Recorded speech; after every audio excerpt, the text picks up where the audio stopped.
So, hello everybody and welcome. Yes, welcome back here at BSN Network. Here back here, BSN Network. This is the BSN Network podcast here today. It is Monday, December 20th here today. Hopefully everybody's having a day so far and a good rest of their day yesterday. It is, in fact, Monday, December 20th here today, coming off another big weekend in sports. A lot of football on, a lot of basketball, although there has been some postponements in the college basketball world, in the NBA world, in the NFL world's been kind of crazy the past couple days here. NHL's been kind of crazy. So, a lot going on in the sports world, a lot going on with, the NBA, the NHL, the NFL, MLB remains silent as the lockout continues for yet again another day, and it seems as this is going to continue into the new year and into January, and we don't know how long it's going to last. We don't know if it's going to get solved anytime soon, and quite frankly, this could be something that maybe really does leak into late January and into February and maybe middle of February, and that concerns, for spring training and all that stuff. And, I know the Mets hired Buck Showalter and all that. I'm going to get to that stuff tomorrow and get to some other baseball stuff throughout the week. Really want to quickly say something. If you could tell, I am in a new setup. This is going to be my new setup moving forward. So, until I guess, I don't know how long it's going to be, but this is going to be my new setup moving forward. I was obviously my old setup. I had to move from that setup. Then I went into a different, well, not really a different setup. It was kind of just, kind of a put a microphone on a table, put my sign up, and do a video. And so I did that, and then I was that for a couple weeks. It was more than a couple weeks because I did miss some weeks and stuff like that. And now I'm back in this setup. And now I will finally be able to do podcasts regularly, on a regular basis from Monday through Friday. So I know I took 2 weeks off. I know it's kind of been so inconsistent with my podcast. I do 2 here, and then I take a couple days off, and I do again. So it's been super hard, because my other setup it just wasn't in a very good spot. It was kind of hard to find time, where I could be able to do a podcast and, make it good and make it sound good and all that stuff from that setup. So it's much better where I'm at now. So this is my new setup. I really like it. There's a whole lot more space. My other setup, my old setup, my original setup was awesome. That thing lasted me for like 4 years. And now I'm in a new setup here, which I really like. A lot of it's from what I had at the old setup. It's just in a different area and more space. So, as you could tell, I got all the stuff up on the wall. To your right-hand side here, which is one of the reasons I wanted to do it, I have this Henrik Lundqvist fathead. I know you can only see half of it, but it's still on there. And even behind the camera, there's a ton of stuff with sports and stuff, so it's kind of like an official studio, if you will. I brought a lot of the stuff over, you could see, my pop heads here. I got a Rutgers football helmet, I got a Jets football helmet right there, my BSN Network sign, I got a Christmas tree up for the holiday, got my American flag as usual. Behind me is a little different. I'm going with the Salute to Service Jets flag right over here, right there. Got the Yankees Universe sign right there. Got the Brooklyn Nets logo right there. Got the Rangers sign ahead of me. Got my logo right there. And then got another Jets flag there, which was over from my other setup. Got my little table right here, which consists of my Yankees little gnome character, my Nets cup here, and my signed Jets football, which I'll get to the Jets and their disappointing game again. It also got the Jets sign here and the other Jets sign right there. So Jets, Yankees, Nets. On the back wall here, I decided to put all my favorite teams. So those are all my favorite teams. Obviously, Jets, my favorite team. Yankees, my favorite team. Nets and Rangers are all my 4 favorites for pro sports. So that's kind of just the update on the setup. And yes, like I said, I'll be back more normal now. I'll be back more on a regular basis. I've took 2 weeks off here. It's been very hard to find time to do podcasts, but now I finally will be able to find all the time and get all the podcasts back out to you guys. But with that being said, a lot to get to today on the podcast. I could talk an hour about this setup. It's much more spacious. It's much better. My other setup was extremely small, the one I was just in. My original setup lasted me about 4 years because the channel I believe this channel started in either 2016 or 2017. I forget exactly when. I believe it was like 2016, or 2017, one of those years. So it's been about 3-4 years-ish of that other setup. And then my other setup, which I started towards the end of the summer, like August area, was not great. It was kind of extremely, it was very, it was small. It was kind of just, it was a, for the time being type of setup. So I'm now in a better setup, in my normal, back in a regular setup. So this will be my setup for the future. And obviously we'll see, if I ever, change it or whatever, how that all goes. But this is my new setup. Alrighty, so coming up here, got a lot to get to today on the podcast. Let's get to the topics for today's podcast. It is obviously a Monday, so we obviously got a lot of football to get to. We got the New York Jets. We got the New York Giants. First up on the list here, we'll get into the NFL recap. We'll get to the Jets and the Giants. We'll get to the NFL recap and everything that went on in the world of the NFL, as obviously it was yet another disappointing Sunday to be a New York Jet and a New York Giants fan. We also got fantasy football recap. We'll get to fantasy football, and I'll update you on my fantasy football because I haven't talked to you guys in 2 weeks. I haven't done a podcast in 2 weeks. So I'm going to update you on what's going on in fantasy football. I didn't make the playoffs in either league. I will run you through the events that happened. I blew it. I wasn't able to get to the playoffs in either league. 2 weeks ago, I said I had a chance in both leagues. Well, I didn't win in either league. So I'll get to that, get to the fantasy football. Then I'll get to the New York sports update. Not a crazy ton going on in New York sports. As the Nets right now got postponed yesterday, and then tomorrow's game got postponed. Kentucky got postponed, their game against Louisville. You go into the NHL, and you have the Islanders game that got postponed. Rangers game for Wednesday got postponed. So a lot going on in sports with postponements. So not a whole lot going on in the world of New York sports. But we'll get to what we can and all that stuff to wrap up the podcast. Alrighty. So, a lot to get to. We'll recap the Jets and the Giants. Then I'll, go through each of the Sunday games and all that stuff. Got a kind of a new way of doing it in terms of really honing in on the Jets and the Giants and then kind of just doing a couple little games here and there and showing you some playoff scenarios and all that stuff. Alrighty. With all that being said, this is the BSN podcast, and let's get right into it. Alrighty, so Week 15, the Sunday action has officially concluded yesterday. So today we got a lot ahead. Today. So we got the Raiders Browns tonight at 5 Eastern. Then we got the Vikings Bears at 8:15 Eastern. And then tomorrow you got two games. You got the Rams Seahawks tomorrow, and you got the Eagles Washington tomorrow. So you got two games on tomorrow, two games tonight, 4 games across the next 2 days. Extremely rare for the NFL to play out like this. But due to the postponements, due to the COVID tests and the protocols and all that stuff, we got 2 games on tonight and 2 games tomorrow night, and then nothing going on Wednesday, and then Thursday we're back at it. And then you got a Christmas Day game on Saturday, 2 Christmas Day games, and you got a whole lot of action on Sunday next week. So we got about a ton of football ahead, not much time in between, a whole lot of football, and only a couple days in between. So a lot to get to. Before I begin on my New York Jets kind of rant and just talking about the game, my updated game picks is 134-84. So this week, recently, I went 6-5 right now. Obviously, still got 4 more games to go. So 2 tonight, 2 tomorrow. So that will definitely be raised up. The last I did a podcast, I went 9-6 in Week 12, and in Week 13, I went 8-6, and last week, I went 11-3. So last week, I had a super good week, went 11-3.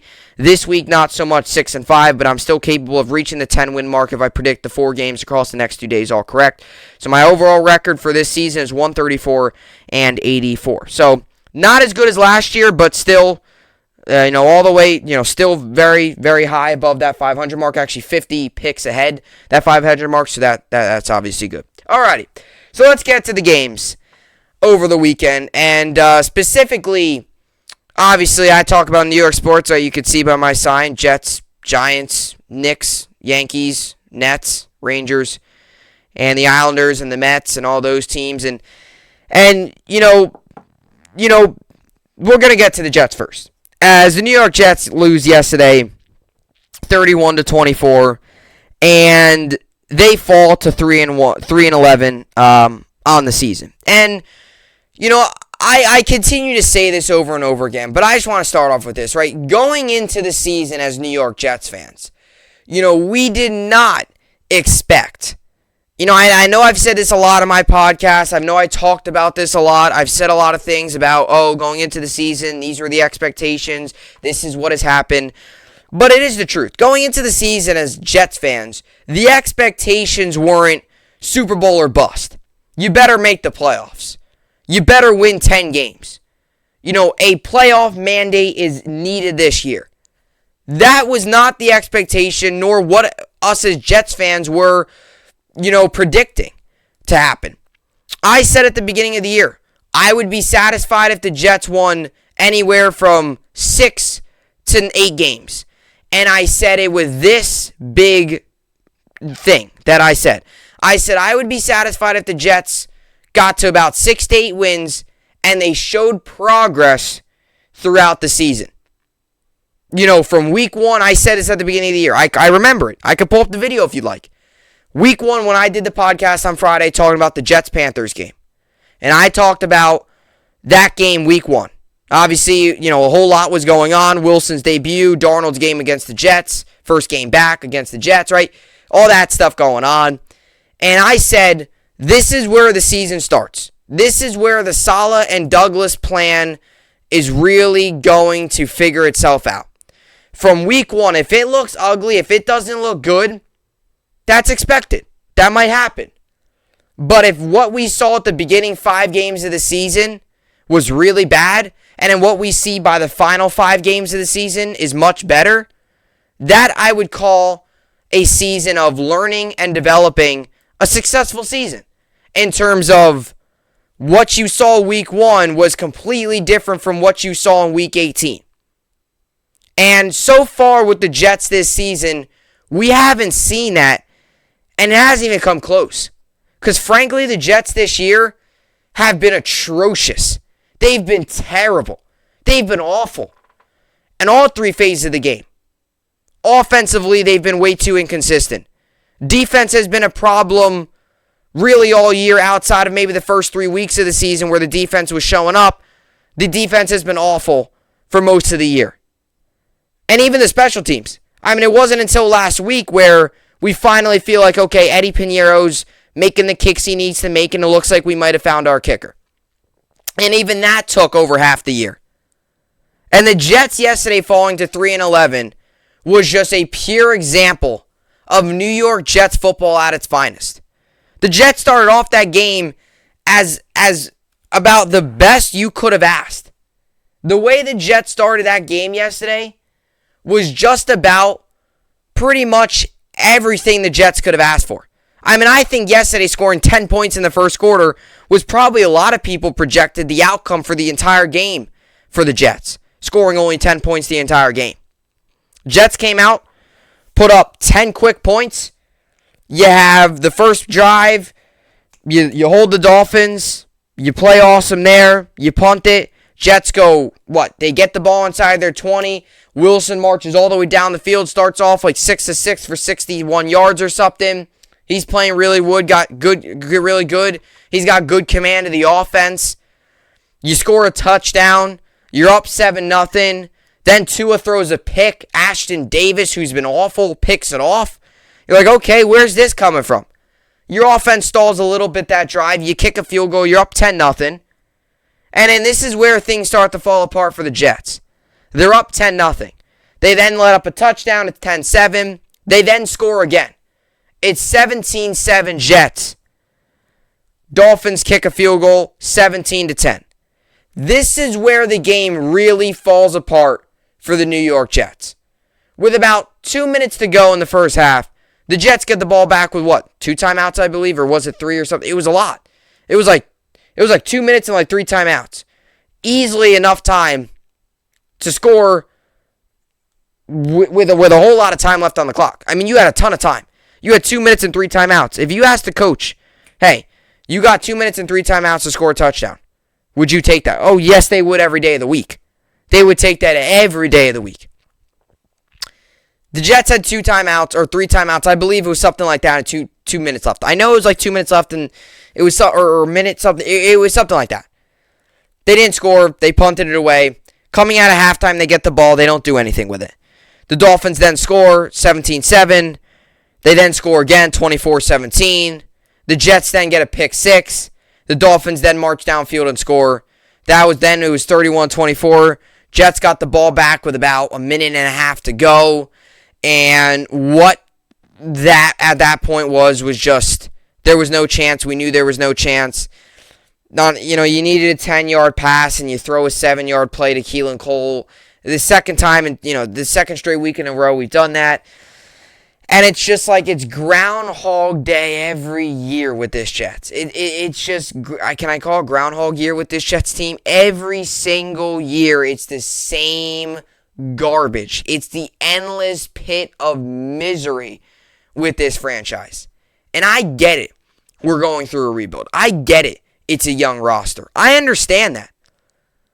But there's also got to be that part of you where it's like, okay, it's a young roster and everything, and there's some talent. How are we losing games like this? How are we blowing leads? How are we allowing 17 unanswered points? How are we having a great first half on offense, come out in the second half, and get 3 first downs the entire second half? How is that happening? How is Wilson starting the game 6 of 6 and ending 13 of 23? That means over his next 17 throws, his next 17 throws, he completed only 6 of them. Or 7 of them. So that means that he started the game 6 of 6. He ended 13 of 23 for 170 yards. That means that at the end of that means that his first 6 throws were all completed. And by the end of the game, after those 6 throws, he went 7 of 17 passing. And I'm not blaming Wilson. I'm just giving an example of where this team can't play a full, complementary, 4 competent quarters of good football. Can you do it for once? Can you just go out there and play 4 quarters of football? I mean, I can make the argument the Jets haven't played 4 solid quarters of football the entire year. Even the 3 wins we've had, I can make that argument. All right? And I get it as a win's a win. But even that Titans game, we did not have a good second half. We started off the game well, we played well. That second half, we let the Titans come back into that game. The Bengals game, we started off well, strong, let the Bengals get back into that game. Then we needed to make a late game comeback. Same thing with the Texans. That was an ugly one. I had ugly written all over it. That was not 4 quarters of good football. If that was against a better team, we would have gotten crushed by 3 scores. And a win's a win. I was happy about that win. But that's a game where we did not play 4 good quarters of football. And if that was against a little bit of a better team, we would have lost that game. I can make the argument this season that the Jets have not played one game where they played 4 solid quarters of football. And that lies solely on coaching and overall just roster and the roster construction and just the organization not putting the players in the best, position to succeed. And that was purely on display yesterday with the New York Jets, where good teams find ways to win and bad teams find ways to lose. And yesterday, yet again, was just one of the many times we've seen, not only this season, but in the entire history of the New York Jets, where the Jets found a way to lose the game. Because you want to know why? This is the simplest way I could put it. The Jets, the organization, the coaching staff, the owners, from top down, the Jets are just a bad football team. And there's no other way to put it. And I don't know when it's going to end. I don't know if it's ever going to end. But year in and year out, it is the same garbage with this team. And you could say, oh, they're young, they're progressing. Where have you seen progress from the New York Jets? And okay, Wilson had a better game yesterday. I agree. I'll get to him in a second. He had a better game. But are we seeing progress from this defense? This defense yesterday allowed 31 points. Are we seeing progress from them? Yeah, we saw some progress from Brandon Echols. He had a pick 6. Okay. Bryce Hall, who's been very good all year. Okay. But are we seeing progress overall from the team? Are we seeing beginning of the season, right? Had some bad games like that. Are we not seeing those anymore? We had a bad game last week. We had a bad game yesterday again. It's just one of those things where you're just not seeing the progress that you want to see as a New York Jets fan. And that's frustrating, and that's concerning to me. Because Saleh and Douglas before the season preached progress, development. It's a young football team. They're going to develop. Give them time. We've seen so many ups and downs. As a Jet fan, you kind of go in, unless if through the final 3 weeks of the year, which you got 2 home games coming up between the Jaguars and the Bucs, and then you got a road game in Buffalo against the Bills to close out the season.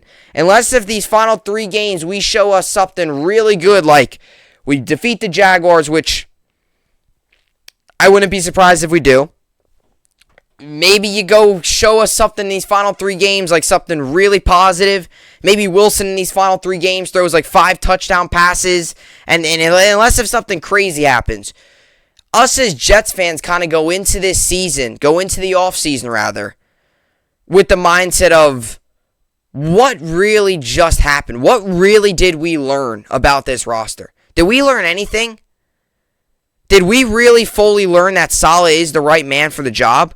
Do we really know that Douglas is the right GM to hold our picks for the future? What really have we learned this season? Not much of anything, to be honest with you. And I like Wilson. He's a good young player. He's got a lot of talent. He's got a lot of stuff that's unteachable. But even going into the offseason, do we really fully know that Wilson's our guy? Just too many questions, and the Jets just can't seem to answer them. In terms of the coaching and the players. And it's just like every year we go into the offseason with so many questions. We go into the offseason with too many questions and not enough answers. And unless if something drastically changes over these 5 games, or remaining 3 games rather, it looks like the Jets are heading into another offseason full of questions, and yet some more questions. And that lies solely on this organization just not getting anything right in terms of coaching, in terms of front office, in terms of bringing the right guys into the building that will help this team succeed. Because we're on our way again. There's a good chance we win one more. There's a good chance we go 3-14 the rest of the year. There's a good chance we go 3-14. And did we really, from the game number 1, this is what I want to leave you with. If you're a Jets fan today, that's all trust the process. It's all part of the process. Let me leave you with this. Then I'm going to get to the stats and talk about the Giants because they're also a train wreck as well. Let me leave you with this. From week 1 until now, have you seen significant progress from this football team? I'm going to ask you that. If you want to leave a comment in the comment section down below, I'll be more than happy to. And provide evidence. I would like to know. Because if it's true, I would like to know. Because what I've seen is a football team that just seems to be either it gets worse one week, maybe gets slightly better, then terrible, then maybe a little bit better, then still not good. I've seen a whole lot of inconsistency. I haven't seen anything where it's been, we're on this path going up. And yeah, sure, you're going to have games. You're not going to have games where each game gets better and better. But when it's like this, that's not a good thing. That's not a good thing at all. We haven't seen progress. So the Jets lose yesterday, 31-24, fall to 3-11 on the season. And I mean, let's give the Dolphins some credit, man. 1-7 to start the year. Looked like, there was rumors that Flores was losing the locker room. There was, all that stuff going on. The Dolphins are right back in it. They're just a couple things happening here away from being into that final playoff spot in the AFC. They won yesterday 31-24, obviously, over the Jets, so they moved to 7-7 on the season, and they got a big couple games coming up. Starting next week against the Saints. That's a huge game for both teams. There's a good chance that game could really decide a lot of both team seasons. You can make the argument the loser of that game doesn't make the playoffs. The winner is right back into it. Then they have a game against the Titans and the Patriots. So their schedule, to say it's easy down the stretch is not, to say it's hard down the stretch is an understatement. They're facing up against three teams that all have they're facing up against three teams that all will, two of them are going to be in the playoffs. One of them's on the outside looking in. One of them right now just got done shutting out the Bucs offense with Tom Brady. So, there's a lot going on. But, you could say what you want about the Dolphins, but, they didn't beat good teams and all that. But 16 win streak is a 16 win streak. They started off the season 1-0. Then they lost 7 straight. Now they're winning 6 straight. This has been a very streaky season for the Dolphins. Alrighty, so let's get to some of the stats. Wilson yesterday went 13-23 for 170 yards. He got sacked 6 times. Another thing, too, the Jets just can't seem to build an offensive line for the quarterback. Yesterday we did see some improvement from Zach. As a team, no. As a coaching staff, no. But yesterday, from last week where he really struggled against the Saints, yesterday we did see some much needed improvement. And he did get a rushing touchdown as well. So, although he didn't throw for one, he did get a rushing touchdown. Wilson obviously had a rushing touchdown. Braxton Berrios also had a rushing touchdown. And those were the 2 scores for the New York Jets. Those were them. And then, Pinheiro knocked through 1 field goal. So, it was, 14... What was it? 17 points there, and then you had the pick 6 by Brennan Eccles, and this is another thing too. Our leading receiver had 40 yards. I mean, it's just like we are really missing Elijah Moore and Corey Davis. It's pretty obvious. As for the other side of the ball, Tua went 16-27, 196 yards, threw 2 touchdowns, did have 2 picks. He got sacked only once. The 2 interceptions he threw was the pick 6 to Brandon Eccles and the pick by Ashton Davis as well. So that's kind of is what it is. But it's obviously tough to see another loss and see another dud like this. But I get it. You could say, oh, well, the Jets were competitive. Yeah, they were competitive, great. But that's a game we got to win. That's a game. 2 now. That's 2 this season against the Dolphins. If you think back to the game that Flacco started, that wasn't that long ago. That was a game where the Jets should have won. That game, the Dolphins were handing the Jets that game. They didn't take it. And same thing yesterday. They were handing the Jets that game, and the Jets didn't take it. Good teams find ways to win. Bad teams find ways to lose. Jets are a bad football team. Alrighty, let's go to the other bad football team in New York, and that's the New York Giants. I mean, it's really so sad how bad New York football is. It really is. I mean, we were like here at one point with the Giants where they were winning Super Bowls, Eli Manning, oh, this and that, oh, the defense, all that great stuff. And now we're like, the Jets have, we were here once with the Giants. And, the Jets obviously made back-to-back AFC titles and all that stuff. And, New York football wasn't terrible. But now New York football has just hit a new low. As the Giants lose yesterday 21-6. And it's only getting worse for them, too. They fall to 4-10 on the season. So, combined, the Jets and the Giants are 7-21 on the season, which is just flawless if you ask me. That's exactly what you want out of your That's exactly what you want out of your prime football teams coming out of a huge market. And it really is sad. Like, you think of all the big markets. I mean, New York sports, the media, New York in general, is one of the biggest markets in the world. The sports market, the media, is some of the biggest in the world. You have some of the biggest franchises in the world. The Yankees are I think the Yankees are the richest American sports franchise, maybe only behind the Cowboys. I think they are actually the richest. Then you have the Knicks. You have the Rangers, who are the richest in the NHL. You have the Giants, who obviously have a storied franchise. You have the Jets, who are a big-name franchise. And although they're struggling, they're a big-name franchise. You think of what New York brings to the table in terms of sports, and these are the 2 prime football teams that are representing the New York. The Giants and the Jets. The best ones up in Buffalo, and that's the Buffalo Bills, and we'll get to them in a little bit. But the Giants lose yesterday 21-6, and I'm as a Jet fan, I hate what's going on with the Jets. But as a Jets fan, I totally understand what Giants fans are feeling today. They're feeling a sense of frustration, obviously. They're feeling almost a sense of helplessness, too. Because it seems as if the New York Giants think what they have at the table right now. They think what they have in Joe Judge. They think what they have in Daniel Jones is the answer when it isn't. Joe Judge is not the answer at head coach. Daniel Jones is not the answer at quarterback. And Daniel Jones, I know, didn't play yesterday, and I don't want to bring him up too much, but I get that feeling what Giants fans are feeling today. They're feeling a sense of, we're going to have to go through this for another season.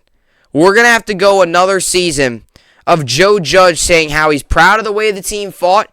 He's proud of the way the team competed. He's proud of the way the team got better. But ultimately, the team needs to be better 7 days from now in order for them to win. And they need to be a whole lot better.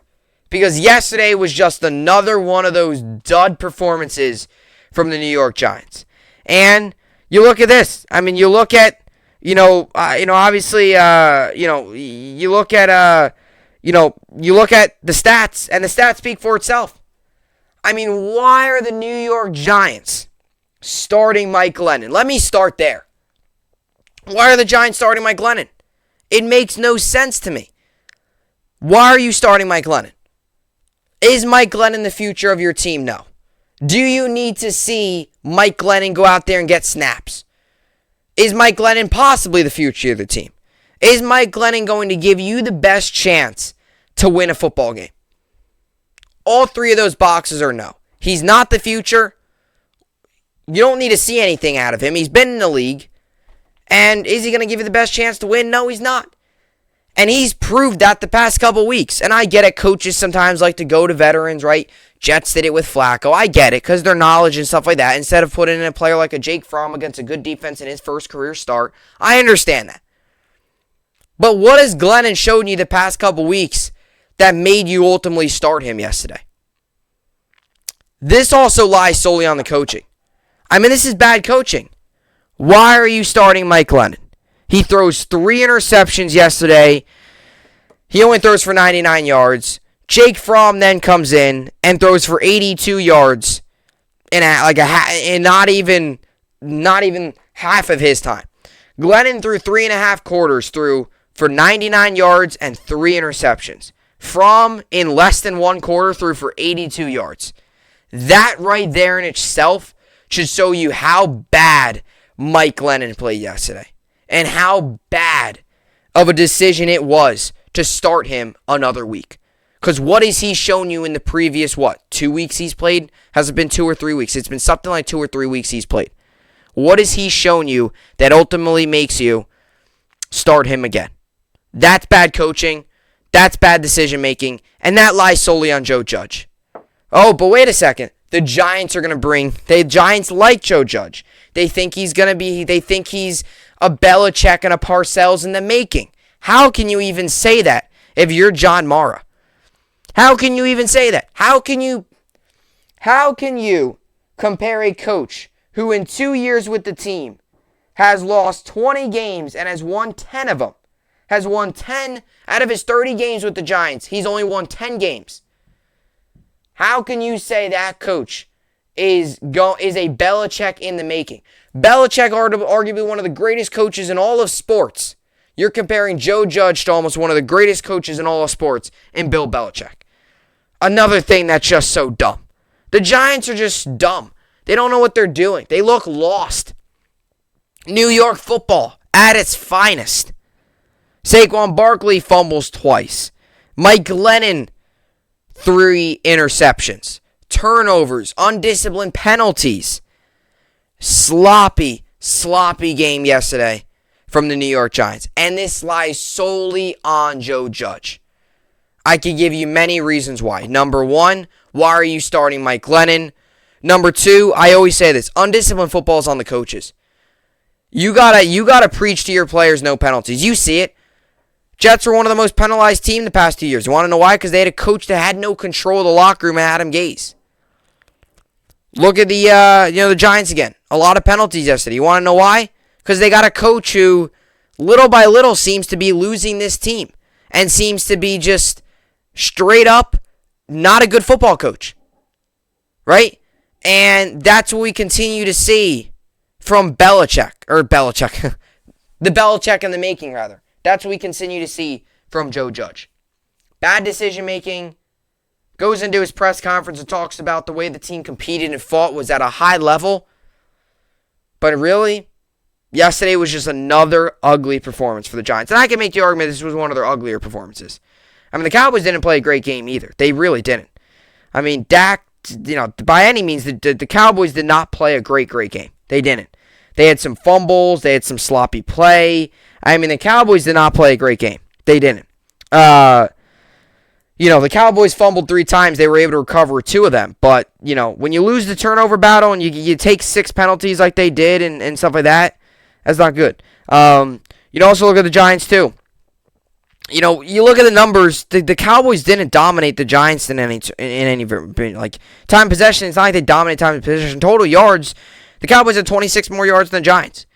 Rushing yards, Cowboys had about a good amount more. Passing yards rather. Rushing yards, the Cowboys had 1 more rushing yards than the Giants. First downs, Cowboys dominated them pretty good. Penalties, they both had 6, which I don't know if that's true or not. Because on here, it says 6, but the Giants thing says there was more. I don't know what it fully means. But 4 turnovers for the Giants. Cowboys had 1, so they defeated them there. 3 sacks, 70 total plays. The Cowboys only ran 9 more plays than the Giants. That's not crazy. There's times where teams ran 20 more plays. It wasn't like this was a blowout. I mean, the Giants were a touchdown away from making this a 1-score game. I mean, that's how it was. But it's just undisciplined football, sloppy football, and just ultimately your coach not having your players ready was the reason the Giants lost this game yesterday. And they moved to 4-10 on the season. Cowboys are now 10-4. And the Giants are, they're not eliminated yet from the playoffs, but they will be soon. The Jets are. They got eliminated last week. So, soon enough here. Next week, I don't know if the Giants, I don't know if anything has to happen within these next 4 games over the next 2 days. Has to happen for the Giants, but soon enough, the next New York football team will be eliminated from the playoffs in the New York Giants, and they're 4-10. And you look at their upcoming schedule, it's not great. They got the Eagles, which they did beat, but that's not an easy game by any means. You will have then the Bears, which is beatable, and then Washington, which is going to be a tough game. So that's what the Giants got on tap for these next couple games. They got to figure out a way to be way better if they want to finish this season on somewhat of a high note. And we'll see what they do with it. But the stats yesterday just speak for themselves. 13-24 passing, 99 yards. 7.6 was average, no touchdown, 3 picks for Mike Glennon, a rating of 24.8. And Jake Fromm came in, and what did you expect? I mean, did we expect him to come in and throw for 400 yards and a touchdown in just a couple minutes that he played? I mean, he didn't play bad. He didn't dominate by any means, but he went 6-12, 82 yards, 13.7 was his average per throw. He did take a sack, and his rating was 72.2, so he wasn't bad, but, I mean, for the time he was in, you didn't really see much of him, so it's kind of hard to fully gauge, and I would definitely go ahead and say that he should start next week. As for the running backs, usual. I mean, Barkley, 15 carries, 50 yards, just not the same player, and your leading receiver was Galladay, who had 3 catches for 53 yards. So, finally, he's getting up there in the receiving yards this week, only 53 yards, though. And your kicker scored all your points. So that's the recap for the Giants. As for Prescott, he went 28-37, 217 yards, a touchdown, no picks. He did take 3 sacks, a rating of 98.6. So this wasn't pretty for the Cowboys. This was one of these games where it's a game where you take it, you go with it, you wrap up the film today, and you move on from it. It's a game that you were expected to win. It's a game that you did win. And ultimately now your focus has got to shift on these final 3 weeks of the season. And, a big game coming up. You got Washington, then the Cardinals and the Eagles. So couple big games coming up for the Cowboys. So Jets and Giants both lose. So like I mentioned earlier, Jets and the Giants are now a combined 7-21 this season. Jets obviously winning 3 games, Giants winning 4, so that's 7. Jets losing 11, Giants losing 10. That's 21. Obviously, put those two together, 7-21 on the season. So there's a good chance that the Jets and the Giants don't surpass 10 wins combined this year, which they didn't do last year. They only had 8 last year. They went 8 combined last year. They went 8-24. This year, we're 7-21. So you got 6 games between the two remaining, and we'll see what they do. I think realistically, the Giants have a chance against the Bears, and the Jets have a chance against the Jaguars. So maybe they pick up 2 more wins there, but other than that, I don't see any more wins for either the Jets or the Giants. So we'll see how they finish out. But New York football at its finest. Another Monday talking about the Jets and the Giants losing in just horrific and just embarrassing fashion. Jets blowing a lead like they did. Giants not being able to score a touchdown. Starting Mike Glennon. That's another thing too. It was fan appreciation game yesterday at the Giants game. So for fan appreciation, John Maurer thought it was a good idea to hand out free sodas to everyone. So free sodas to all the fans out there for his appreciation for you sitting through the garbage that the Giants put out there week in and week out. Great work there for John Maurer. Who gives their fans free appreciation? You can't give them a football. You can't give them a helmet. You can't give them a shirt or a towel or something. You got to give them a free soda, really, to sit out there in the cold and watch the Giants just put a disgraceful performance out there. That's what all the fans got. So more of an embarrassing thing for the Giants, and just embarrassment after embarrassment for New York football. And it doesn't seem to be getting any better. Because at least, I guess, at the beginning of the season where it was really ugly, we could have said, okay, the Jets will be better by the end of the year. That's not the case. And maybe as a Giant fan, you said, oh, we'll get this thing turned around. That's clearly not the case either. So that's what's on tap for New York football. All right, so let's get to the rest of the league here. The rest of the games here in the NFL. Obviously, some big ones. I'll go through the ones that were really big. I got a new way of doing this. I kind of spend a lot of time on the Jets and Giants, and I talk a little bit about the rest of the games. So, some of the big ones that happened, Texans, Jaguars meant nothing. Texans won. I'll go through some of the games that don't mean as much. Texans won. Niners, that was a pretty big game. Niners won, although I think we all kind of expected that. The Niners won. The Bills won. I think we all kind of expected that. Steelers over the Titans was a surprising one. Steelers win 19-13. So they move to 7-6-1 on their season and keep their playoff hopes alive. So this is right now what we're looking at in terms of the playoffs. So right now, if the season would to end today, these are how the playoffs would play out. Chiefs, Patriots, Titans, Bengals would be your 4 teams. Those are your conference champions or division champions. Chiefs obviously in the West, Patriots in the East, Titans in the South, Bengals in the North. Your 3 wildcard teams are as followed. Ravens, Colts, Chargers. Listen to this. If the season would end today, the Bills would be would be headed to the offseason. So that just goes to show you how big these upcoming games are in the AFC. Browns, another team on the outside looking in. Steelers on the outside looking in. Dolphins, Broncos, all have outside chances of making the playoffs. Got to watch out for those. In the NFC, Packers would win the North. Buccaneers would win the South. Cardinals would win the West. Cowboys would win the East. Those are your 4 playoff teams.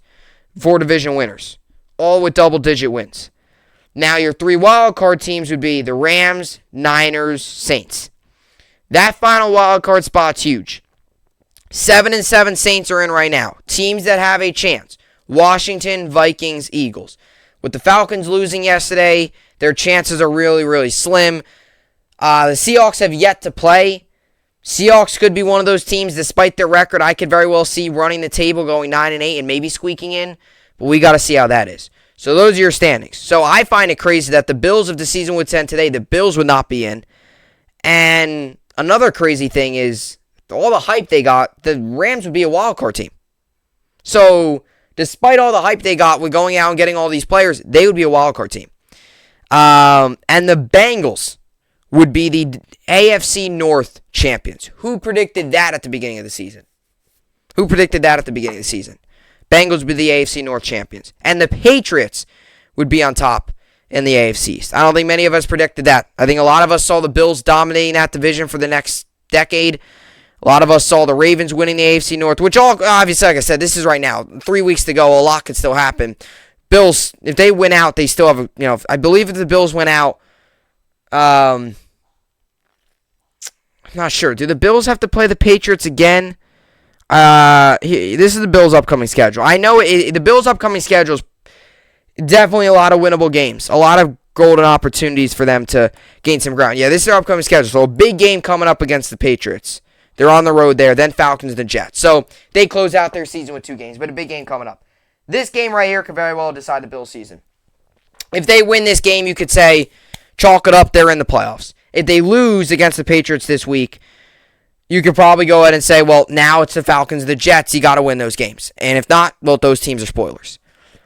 So the Bills are kind of in a solid position out of all the teams, but if they lose against the Patriots this upcoming week, they're going to need some help. They'll need teams like the Ravens to start losing and the Chargers to start losing. So that's kind of your AFC update. The Saints just dominated the Bucs last night in terms of defense. I mean, that was a low-scoring game. If you're somebody that likes defense, if you're someone that likes tough, gritty, ugly football, last night was your game to watch. By the way, last time Brady got shut out, Nick Saban was the head coach of the Miami Dolphins. 2006, so 15 years ago, was the last time Tom Brady got shut out. And last night he got shut out against the Saints. And it's something about the Saints in the regular season. Brady just can't get past them. Brady just cannot beat the Saints in the regular season. Since joining the Bucs, obviously last season and this season, he's 0-4 against the Saints in the regular season, including some really bad losses like last night. He lost 38-3, had a bad loss last night. He's 0-4 against them in the regular season, but get this, beat them last year in the playoffs. So it's like, can't beat him in the regular season, but beat him in the playoffs. So he's 1-4 in 2 years with the Saints. He's seen them a whole lot. 5 times already in 2 years, he's 1-4 against them. So is this going to be like Brady's new, is there finally going to be a team now that kind of owns Brady a little bit? Because all those years in the AFC, it's like Brady owned everyone. Now is it like a team's going to start to own Brady a little bit? We'll see. But, that's a game that definitely shakes up the NFC a little bit. So we'll see how all that plays out. And the Bucs had a golden opportunity, too, because you look at the NFC and you go and say, oh, the Cardinals lost. So they had a chance last night to really go ahead. And they lose. So with the Cardinals losing the Lions, they're still kind of both 10-4. So that's going to be an interesting race down the stretch. And the Cardinals with a brutal loss. I mean, these are the type of games. It's just that's on coaching too. Not having your guys ready, not having your guys prepared. I mean, you're facing up against a Lions team that has won 1 game going into yesterday. They obviously got another win. But, that's kind of a trap game. And it's clearly a trap game. Because you had the Rams, you lost that game. Then you have the Lions, now you have a big game coming up against the Colts on Christmas Day. So that's a clear trap game. You can make your argument that was a trap game for the rest of the season. Because you look at the remaining schedule. Last week was the Rams. They took the loss. Then the Lions and the Colts, Cowboys, Seahawks. So their schedule isn't easy to close out the year. So that was a trap game. You look at the remaining schedule, it's against a lot of good teams. And Cliff Kingsbury and that coaching staff just did not have them ready to play. And maybe it is because of DeAndre Hopkins. And if that's the case, they need to go out and get somebody. Because if DeAndre Hopkins is that big of a loss, which I know he is, there was a report that came out today, he won't be back unless they make the NFC Championship game or the Super Bowl. And I don't think they're getting there unless if they do something about this offense. Because yesterday that was ugly. And that, for a team that's trying to get the number 1 seed in the NFC and a team that's trying to lock up their division, that is a terrible loss to take. And for the Lions, good for them. They get another win. Some other scores, obviously you had the Thursday and the Saturday games. Colts over the Patriots. Makes things a whole lot more interesting in the AFC East. Texans, obviously, Lions beat the Cardinals. We talked about the Giants already. Steelers got the win over the Titans. Big win for the Steelers. Keep their slim, but, playoff hopes are alive. Bills defeated the Panthers. Did you see that? Panthers kicker got injured in warm-ups. So they had P.J. Walker kicking field goals. One of their receivers, I believe, kicked the ball off. So they actually converted the 2-point conversion the first time, but the second time, I believe they went for it and they didn't make it. I can only assume. Bengals took care of the Broncos 15-10. The Broncos are a weird team. They're a weird team. 1 week they show up, they play well. The next week they just can't find any rhythm. And it stinks to see Teddy Bridgewater, you got to hope he's okay, go down like that. But it's just like this team, it's been that way for the past couple seasons. It's like they just can't find any consistency. They win a couple, then they lose. Win, lose, win, lose. That's why they're always 500. They're 7-7 again this year. It always seems like every year they're like 6-7 or 8-8 or 7-9, or it always seems like they just can't. They're just a couple pieces away from getting back to where they once were. But a big win for the Bengals, especially with the Ravens losing. Bengals now are the leaders in the AFC North. That sets up a huge matchup coming up next week between the Bengals and the Ravens. And I don't know where to begin with the Ravens. I mean, I like Harbaugh, everything. He's had so much success there. Obviously, he's won a Super Bowl. Gets the team pretty much every year to the playoffs. Tyler Huntley had a heck of a game. But, I've always said this, right? I've always said this. And you can ask anybody. I've always said this. As an NFL fan, I like coaches who are aggressive. I like coaches who go for it on fourth down. Not even just 4th down and 1. Even 4th down and 3, 4th down and 4. I like coaches who are aggressive. I like coaches who take chances. I'm not a fan of coaches who, when you're inside the 5-yard line and maybe it's 4th down and 1, kick the field goal. I don't like that. I don't like that type of coach. That's why I hated Gase so much. And Saleh at the beginning of the season was really conservative. He's gotten slightly better. A couple times he's, decide to go for it, but he's still not great at it. I like coaches who take chances. I loved what they did against the Steelers. It was a great play call. Lamar just made a bad throw. That was awesome. That was perfect. Yesterday, though, same thing. I like the idea. I just don't really know if it's circumstances, if it's the best decision. And I get it. You could say, I don't think we would have had a great chance with Rodgers in overtime. And I get that. Rodgers in overtime don't mix well for the opposing team. Same thing with Brady in overtime or Brady in game-winning drives. Don't mix, or Brady in the ball under 2 minutes doesn't mix well for the opposing defense. Same thing with Rodgers in overtime. Right? Because those are clutch quarterbacks. Those are quarterbacks that are tough to beat, especially in big moments. And I understand that. But you got to look at the big picture. You are 8-5. Just a couple weeks ago, you were 8-3 and you were in contention to win the AFC. Now you're 8-6 and you're like, hold on a second. This is a massive game coming up against the Bengals. We don't win this game, and if the Bills beat the Patriots, there's a chance we're not in the playoffs. So the Ravens now kind of get back to reality. Going for 2 and all that's nice, but now it's kind of be like, okay, reset. We got to get back to reality. Like, we were 8-3 and going for 2 was kind of fun. And if we lost, it didn't, not that it didn't matter, but if we lost, we were still in it. Now it's kind of like, hold on a second. We're 8-6, back to reality. Our playoff spot's not so secure. And on the halftime last night, Sunday night game, they showed the projections. If they would have won yesterday's game, they would have had like a 74% chance of making the playoffs. Now they have a 50% chance. So now they control their own destiny. For what we thought was a team that was going to win the AFC and clinch home field advantage throughout, now they need to fight to get into a wild card spot. And that's because of some decision makings in 2 point. So the Ravens kind of got to take a step back and get back to reality and kind of got to get to like, okay, what's happening here? We got to reset a little bit. It was all great fun and games and all that. Now it's kind of like, hold on a second. This isn't as easy as we thought. And the Packers get a big win. They're 11-3. They're cruising on by in the NFC. That's pretty much it. As for tonight's game, I'll give you my 2 game picks for tonight. We got the Raiders and the Browns tonight.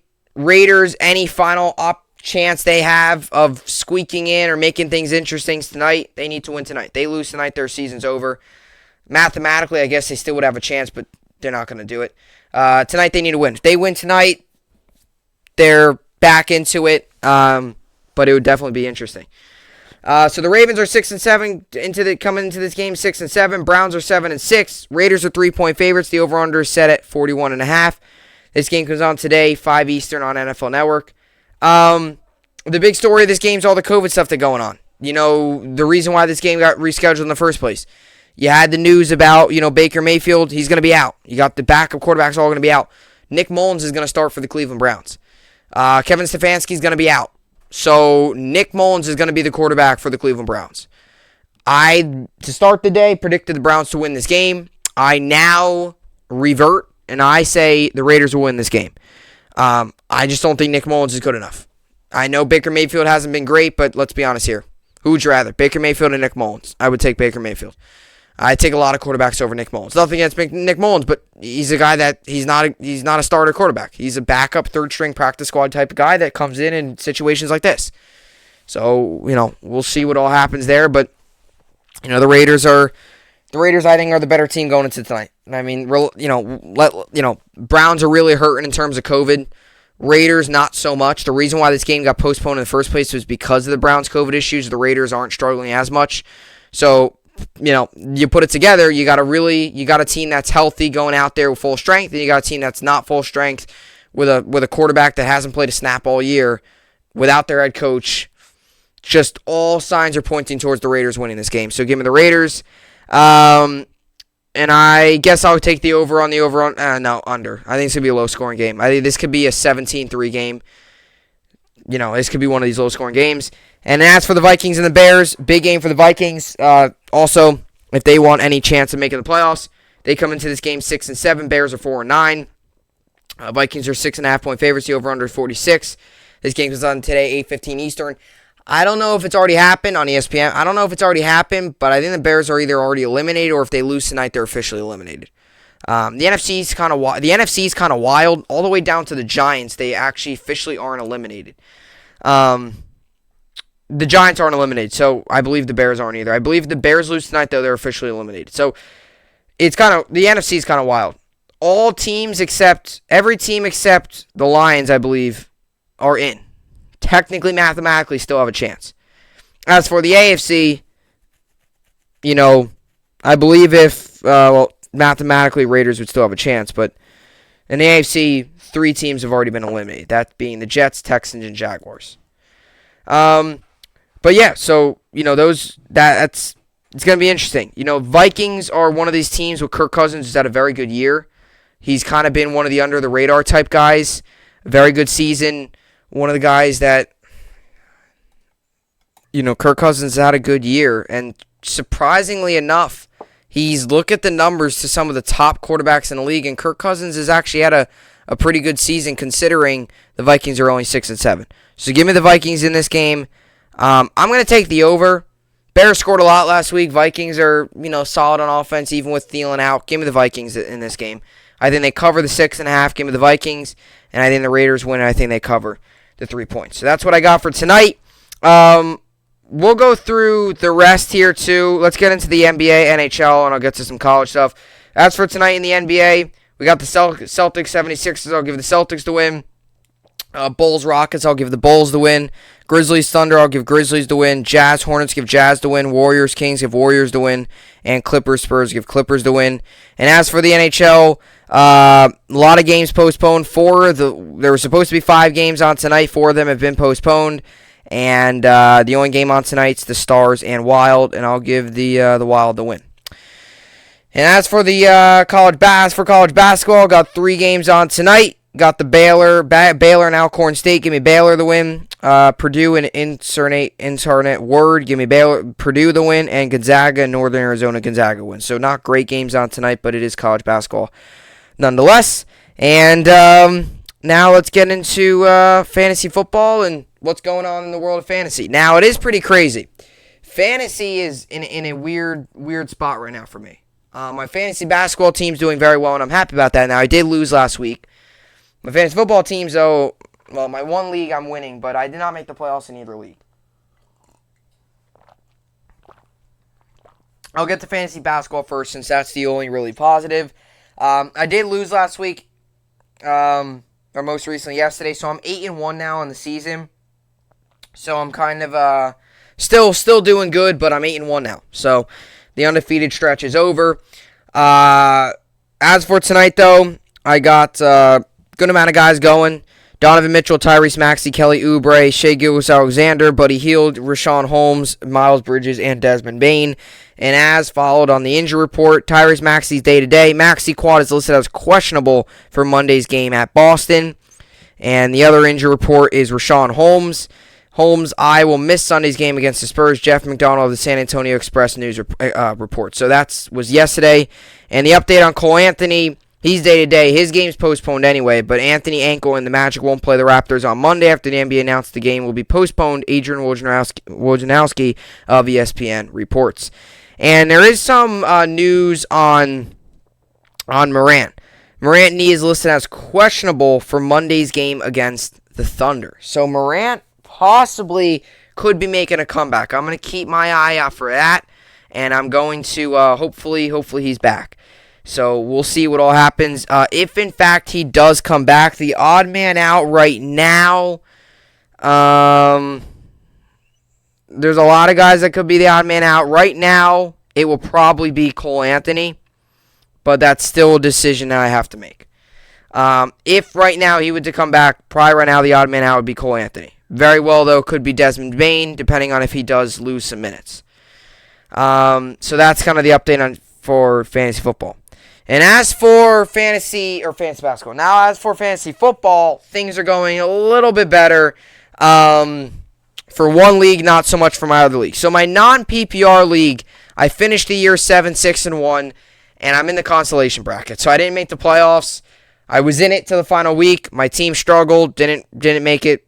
That's simple as that. But right now I'm winning 59-43. And I'm projected to have 97. My opponent's projected 65, so going pretty good. He's got Josh Jacobs and DK Metcalf tonight, and I've got Nick Chubb, Antonio Gibson tonight. So tonight I got Nick Chubb, and tomorrow I got Gibson. So those are kind of, he's got Jacobs tonight and Metcalf tomorrow. I got Chubb tonight and Gibson tomorrow. So that's kind of the update there. And as for my other league, I am currently losing 101-87, and I'm only going to lose. It's only going to get worse. He's got Hunter Renfrow tonight and Greg Joseph. So that's kind of the update there. Not really what I wanted. Didn't make the playoffs in either league. Finished in this league with a record of 6-8. So kind of a tough year in fantasy football. For what I thought, I liked my roster in one of my leagues. I really did. I really liked it. My other league, it was so-so. My non-PPR league, thought my roster was solid. My PPR league, I was really excited about my roster, but things just didn't play out the way I hoped and the way I wanted. So kind of a tough year for fantasy football. Definitely a little bit of a tough year. One of my worst years. Usually every year I at least make the playoffs in one league. To not make it in either league kind of stinks, but it is what it is. So that's kind of what we got for the podcast here today. I don't think I missed anything. Got to make sure a little rusty, right? Coming back from the two week break, whatever you want to call it. But you had NFL recap, fantasy football. That's one thing. One thing I want to say. The more and more we think about it, right? I just want to say this about the Jets and Giants. Close it out on this note. Because I wasn't able to fully get to it earlier. I just want to leave you with this, right? It's kind of the more and more I talk about the Jets and the Giants, right, the more and more it just goes to show you how embarrassing. I mean, you look at New York, it's one of the biggest markets in the in sports, right? I kind of mentioned this a little bit earlier, and they just can't get it right. They cannot get it right, and the Jets and the Giants just continue to struggle year in and year out, not show any signs, pretty much, of progress. It seems every year we struggle. It seems every season there's a new issue or a new problem, and you look at the bigger markets out there like, Los Angeles and areas like that, and it's just like, their teams are finding ways. New York football just stinks. And that's really what it's boiled down to at this point. It's not good. It stinks. It's been that way for a long time now, and it doesn't seem to be getting better. So we'll see how everything else plays down in the final 3 games for each team. But yeah, that's what I got for the podcast here today. The time I'm doing this podcast, we're only about a half an hour out of the game. So this podcast probably won't be up until the middle of that Browns-Raiders game. Up until that. So just know that I did record this podcast prior to it. Right now, it's only about a half an hour away from the game time, so just know that I did record this prior to the game. It's not like I did this during the game and I made my pick based off of how the game was going. I did make this before the game. It probably will be up during the game. I'll try to get up before the game, but we'll see how everything goes. So that'll do it for the podcast here today. Feels great to be back. Really liking the new setup. Comment down below your thoughts on the new setup, your thoughts on the world in football, Jets and the Giants. Give your thoughts on all those. Just brutal. And it just, like I said, doesn't seem to be getting better. So that's what I got for the podcast here today. Hopefully everybody enjoyed it. As always, I will see you all back here tomorrow. Hope you enjoyed it, and thanks for watching.